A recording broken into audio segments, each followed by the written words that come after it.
welcome back to another episode of News You Can Use Video Digest.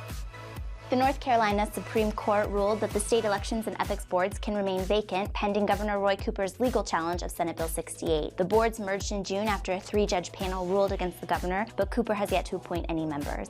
New Mexico Secretary of State Maggie Toulouse-Oliver has released a revised campaign finance rule draft, which would require a person who makes independent expenditures of $3,000 or less in a non-statewide race to report identifying information on each person who contributes more than $200 in the previous 12 months, while statewide races would require spending of $7,500 or less for the same level of disclosure. The Anaheim City Council is set to consider an ethics ordinance that proposes a 2-year revolving door restriction and lobbyist registration and quarterly reporting requirements, and also requires certain city officials to retain all email communications for 90 days rather than the current 37 days.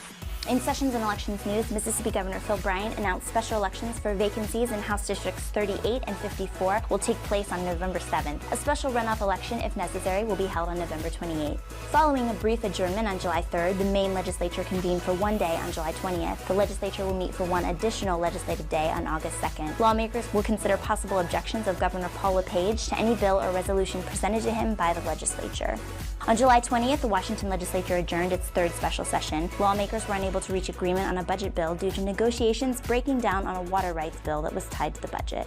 Governor Jerry Brown announced special election dates for California's Assembly District 51. A primary election will be held on October 3rd, and the general election is set for December 5th. That's all the news we have for this week. Be sure to check out our blog, Lobby Comply, for all of your government relations news in the meantime. I'm Becky Campbell, and from everyone here at State and Federal Communications, we'll see you next week.